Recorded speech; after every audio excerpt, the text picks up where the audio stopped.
Hello everybody, welcome back to the channel.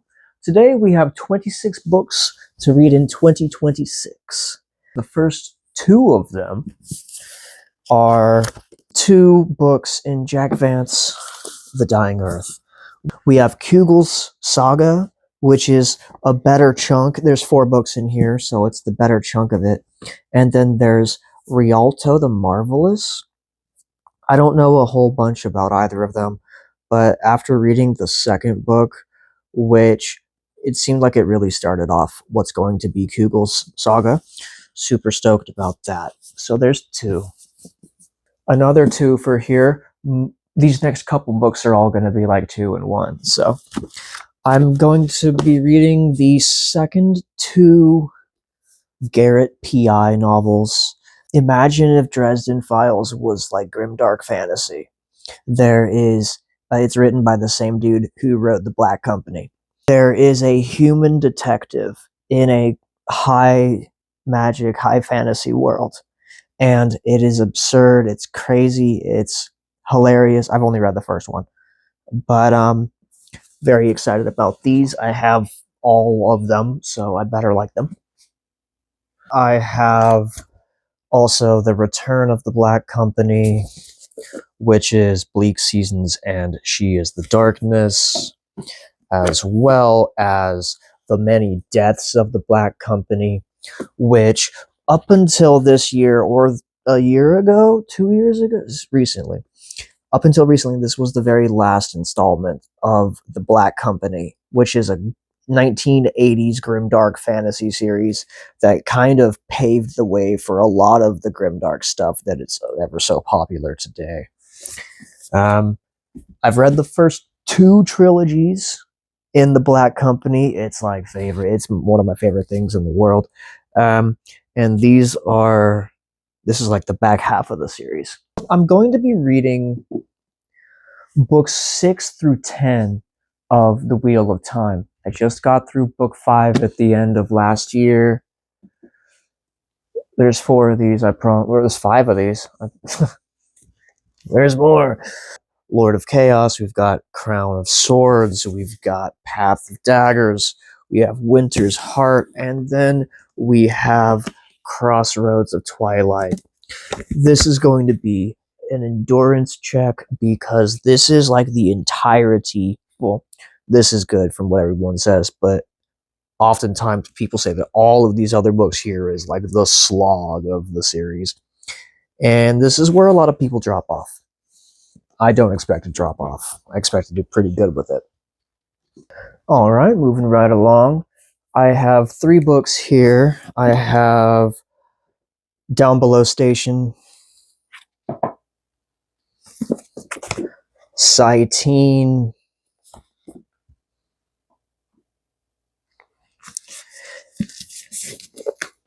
and finally Regenesis. These are the 3 staple books of C.J. Cherryh's Alliance Union universe books. Everything kind of starts and centers around the plot and the events that take place here in Downbelow Station, which is, if you've ever read Solaris by Stanislav Lem, it would be like the observation station. They never go down to the planet, but everything takes place on the station and elsewhere and stuff like that. Don't trust me, I haven't read it yet. The 3 of these books together kind of make up a lot of the backbone, of which a good amount of these other shelf of books here are kind of based around and then branch off of, so that's very exciting. Next up, we have China Mieville's Perdido Street Station. I can't remember a whole lot of synopsis on this, but it's considered new weird from what I hear. Science fiction, fantasy mashup. One thing that I was told and I was sold on this was I was looking for something that really goes into like the underbelly of a cool city, and everything this takes place on like a really cool city. So it makes me think of like the mining cities of if you ever played PlayStation 3 White Knight Chronicles #1, I believe. I don't think it was #2. I think it was the first one. I might be reading this one very, very, very soon. The next books, we've got 4 of them. I've got the entire Daniel Abraham. Am I holding this backwards? Oh, nope, here we are. I've got the entire Daniel Abraham Long Price Quartet going on over here. Essentially, just go look at the Talking Story channel. They all love it. This is fantasy told in 4 installments that goes into like the legacy, I guess legacy in general, and then how magic can completely transform everything and everyone that it touches, and how everything has to get paid for in the end. And everyone who reads it, everyone who touches it, loves it. So I was very happy that I can get the 2 books available for very cheap a while ago in a local bookshop. These will be read hopefully soon. The next up is the shortest book that I have on this list. It is Nightfall, collaboration between Isaac Asimov and Robert Silverberg.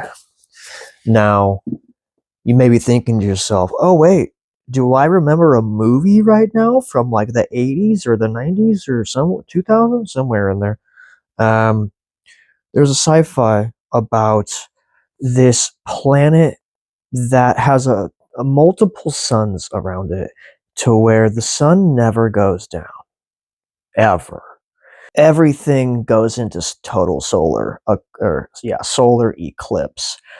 The sun goes down and the entire society gets plunged into chaos. There's like cults and religion involved that start to say like, oh, this is the reason, and then this is the reason for revolt, and you're going against the church, and there's battles, and the movie was really, really, really good when I was like 10 years old. It started out as a short story written by Isaac Asimov himself, but then years and years, I believe decades later, Robert Silverberg and Isaac Asimov teamed up and actually made the full-length novel of it, which is this book. We have the trilogy. I'm going to be reading the Live Ship Traders trilogy by Robin Hobb. These are very popular. Everybody knows what these are. I read the Farseer trilogy last year. Loved it. Those are out of order. That's fine. I love the hand that Hobb writes with. It's so feminine. It's so understanding. It's so elegant and beautiful and intimate and vulnerable but strong. I love it. And a lot of people say that these are their favorites. A lot of people say that the following after this trilogy, the Tawny Man trilogy, which I also have up there, is their favorite. I've got my, no expectations. I've been saying it every video about putting my expectations away. I'm fully expecting that I'm going to love all of them. So I'm just going to love all of them individually. And hopefully, I will be starting these very soon. The very last book on our list, Norrell? It looks like Norrell. I've never heard it really be said. I read Piranesi 2 years ago, a year ago. It was a while ago. Loved it. This came out before it. It's 4 times as long. Easy. All I really know about this is it's super popular and it's beloved by everybody.